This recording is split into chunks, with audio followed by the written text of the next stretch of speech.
बच्चों, आज हम अपठित अनुच्छेद के अभ्यास में अभ्यास नंबर 18 करेंगे।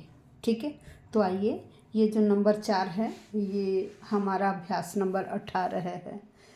तो सबसे पहले हम रीडिंग शुरू करते हैं। भारतवर्षम एव विश्वे एतादृशः देशः अस्ति यत्र सर्वाः ऋतवः क्रमेण आयान्ति यान्ति च। अत्र वर्षे 6 ऋतवः भवन्ति यथा क्रमेण वसन्तः, ग्रीष्मः, वर्षा, शरद, हेमन्तः, शिशिरः च। अब देखिए, 2 पंक्तियों के पढ़ने से ही हमें यह पता चल गया कि यहाँ भारतवर्ष के बारे में बताया गया है। और क्या बताया गया है कि भारत में 6 ऋतुएं होती हैं। कौन कौन सी ऋतुएं हैं, आगे फिर इन्हीं ऋतुओं के बारे में और बताया गया है। तो हमें 2 पंक्तियों के पढ़ने से ही अनुच्छेद के हेडिंग का पता लग गया। क्या पता लग गया? भारते 6 ऋतवः है। भारत में 6 ऋतुएं, या भारतवर्षम ऋतोः वर्णनम, भारतवर्षस्य ऋतोः वर्णनम, या भारतवर्षम। हम इन 4 में से कोई भी हेडिंग दे सकते हैं। तो आइए प्रश्नोत्तर पर चलते हैं। सबसे पहले है 6 ऋतवः कुत्र भवन्ति। अब हम पहली लाइन में ही देखेंगे, भारतवर्षमेव विश्वे एतादृशः देशः अस्ति यत्र सर्वाः ऋतवः। कह रहे भारतवर्ष ही ऐसा देश है जहाँ सारी ऋतुएं होती हैं। तो भारत में 6 ऋतुएं होती हैं। तो इन्होंने कहा 6 ऋतुएं कहाँ होती हैं? हमारा आंसर आया भारतवर्षम। ठीक है, अब दूसरे प्रश्न पर चलिए। भारतवर्षे कति ऋतवः आयान्ति यान्ति च। आयान्ति का मतलब आती हैं, यान्ति च जाती हैं। कह रहे भारतवर्ष में कितनी ऋतुएं आती हैं और जाती हैं। तो देखिए, हम आगे बढ़ते हैं। यत्र सर्वाः ऋतवः क्रमेण आयान्ति यान्ति च अत्र वर्षे 6 ऋतवः भवन्ति। कह रहे यहाँ ऋतुएं आती हैं, जाती हैं। फिर अगली लाइन में इन्होंने बताया कि 6 ऋतुएं। उन्होंने कहा ना कति ऋतु, कितनी ऋतुएं जो आती और जाती हैं। तो आप आंसर में क्या लिखेंगे? 6 ऋतवः है। क्या लिखेंगे? 6 ऋतवः है। अब हम इससे आगे चलते हैं। नंबर 3 है, कस्य ऋतोः विशेषम महत्वम वर्तते। हम एक एक लाइन आगे बढ़ते जाएंगे।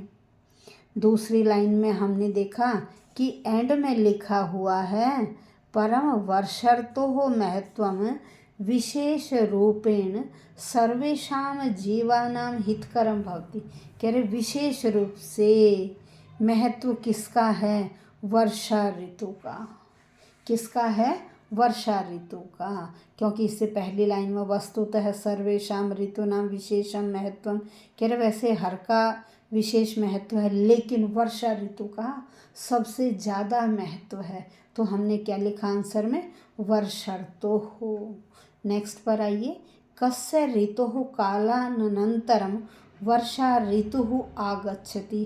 क्योंकि हमें क्या करना, प्रश्न वाली लाइन ढूंढनी है। अब प्रश्न वाली लाइन में फिर ये देखना है कि कस्य के स्थान पर क्या लिखा है। अब देखिए, हम उससे आगे चल रहे हैं। अगली लाइन में ये लाइन हमें मिल गई, ग्रीष्म कालानन्तरम वर्षा ऋतुः आगच्छति। प्रश्न वाली लाइन मिल गई। अब यहाँ देखो, यहाँ प्रश्न में कस्य था, तो यहाँ कस्य के स्थान पर क्या है? ग्रीष्म। क्या है? ग्रीष्म। तो आपका आंसर क्या हो गया? ग्रीष्म। कस्य है तो हम यहाँ विभक्ति भी लगा देंगे ग्रीष्मस्य। अगर किसी को नहीं लगानी आती विभक्ति तो आप केवल ग्रीष्म शब्द लिख दीजिए।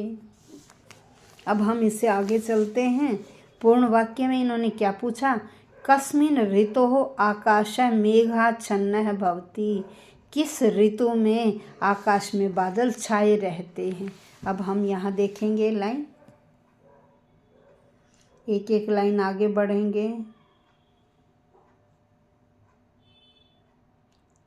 ये लाइन मिल गई, देखो, आकाशः मेघैः आच्छन्नः भवति। तो किस में, इससे पहले क्या बताया गया देखो, ग्रीष्म कालानंतरम वर्षा ऋतु आगच्छति, ग्रीष्म के बाद वर्षा आती है। अस्मिन् ऋतौ ग्रीष्मस्य तापेन, इस ऋतु में गर्मी की तपन से तपता दुखी जीवः वनस्पतयः शांतिम् अनुगच्छति, शांति प्राप्त करते हैं। किसमें? वर्षा में। तो वर्षा के बारे में ही बताया जा रहा ना, तो हम आकाशः से आगे क्या लिख देंगे? वर्षा। और प्रश्न में है ऋतौ, ठीक है। वर्षा ऋतौ आकाशः मेघे आच्छन्नः भवति। उन्होंने कहा किस ऋतु में, तो देखिए यहाँ तो पूरा मिल नहीं रहा, तो इससे पहली लाइन में जो बताया गया है उसके आधार पर हमने निकाला कि वर्षा ऋतु में, ठीक है। हमने यहाँ से वर्षा उठाया, प्रश्न में से ऋतु, और आगे यह पूरी लाइन लिख दी। अब इससे आगे चलते हैं। नेक्स्ट है मेघ गर्जनेन मयूराः किम कुर्वन्ति। मेघ गर्जनेन मयूराः किम कुर्वन्ति। अब यह पंक्ति ढूंढेंगे, आगे से आगे चलेंगे, नहीं मिली यहाँ, फिर इससे अगली लाइन पर पहुँचे, यहाँ भी ढूंढा, सेम लाइन ढूंढनी है, नहीं मिली। अब उससे अगली लाइन पर चले, यहाँ मिल गई। देखो, मेघानां गर्जनं श्रुत्वा मयूराः नृत्यन्ति। प्रश्न था मेघानां गर्जनं श्रुत्वा मयूराः किम कुर्वन्ति, ठीक है। अब ये आ गया नृत्यन्ति, तो हमने पूरा वाक्य लिख दिया, मेघानां गर्जनं श्रुत्वा मयूराः नृत्यन्ति। अब हम चलते हैं इससे आगे। अब यहाँ देखिए भाष्य कार्य, आकाशः मेघै आच्छन्नः अत्र विशेषणम। ये शब्द इन्होंने दे दिए 3, और कहाँ यहाँ विशेषण कौन है? आकाश बादलों से घिरा हुआ। भाई आकाश की विशेषता क्या है? बादलों से घिरा हुआ है, तो ठीक है, क्या आ गया? मेघै आच्छन्न है, मेघै आच्छन्न है, ठीक है। अगला है आपका गगने इति पदस्य अत्र विलोम। गगन का यहाँ विलोम क्या है? गगन का मतलब है आकाश, गगन का मतलब है आकाश। तो आकाश का क्या होगा अपोजिट? आकाश का क्या होगा? धरती। अब हम देखते हैं कि यहाँ धरती के लिए कोई शब्द आया या नहीं।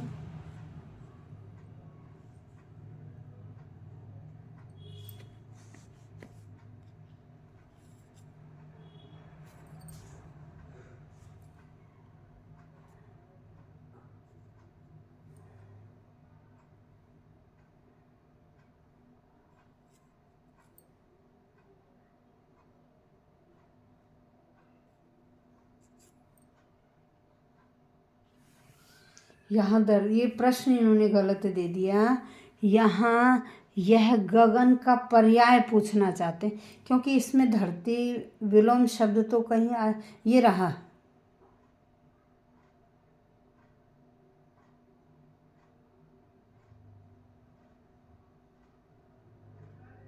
इसमें नहीं आया। वैसे धरा वर्ड होता धरती के लिए। यहाँ जल धरा सूर्यम आच्छादयन्ति, यहाँ तो जल की धाराएं हैं, जल धरा बादल। यहाँ धरती, ये धरा शब्द धरती के लिए नहीं आया है। वैसे धरा शब्द धरती के लिए होता है, उन्होंने कहा सूर्य को ढक लेती है। जल धरा यहाँ तो बादल से रिलेटेड है, और यहाँ गगन का इन्होंने विलोम पूछा, विलोम नहीं है, यह प्रश्न गलत है। यहाँ इन्हें गगन का पर्याय पूछना चाहिए था, तो गगन का पर्याय क्या है? यहाँ आकाश, ठीक है। नेक्स्ट है आपका आदित्यम इति पदस्य पर्याय। अब आदित्य का पर्याय पूछा। भाई आदित्य का पर्याय ये रहा सूर्य। आदित्य सूर्य को बोलते हैं, आदित्य का पर्याय क्या है? सूर्य। नेक्स्ट है आपका आच्छादनं कुर्वन्ति इत्यर्थे अत्र किम क्रियापदम। इन दोनों में से इन्होंने क्रिया पूछ लिया। मैंने आपको बता रखा है कि वाक्य के अंदर जो धातु के लकार का रूप दिखाई दे रहा है वह आपकी क्रिया है। तो यहाँ क्या दिखाई दे रहा है? धातु के लकार का रूप कुर्वन्ति, तो कुर्वन्ति पद आपकी क्रिया है। धन्यवाद बच्चों, समझ गए होंगे। प्रतिदिन आपके लिए पठित अनुच्छेद का अभ्यास भेजा जा रहा है। अभी 12th और 10th वालों के प्री बोर्ड भी हैं, इसलिए ज़्यादा से ज़्यादा अभ्यास कीजिए। मेरी जो प्ले लिस्ट है, चैनल आप सबको पता ही है, चैनल है मेरा डॉक्टर कमलेश वशिष्ठ संस्कृतज्ञ। उस चैनल पर जाइए और वहाँ फिर आप 12th की प्ले लिस्ट खोलिए। वहाँ से आपको सारे सिलेबस के वीडियो मिलेंगे, तो आप वहाँ से स्टडी कर सकते हैं। धन्यवाद बच्चों।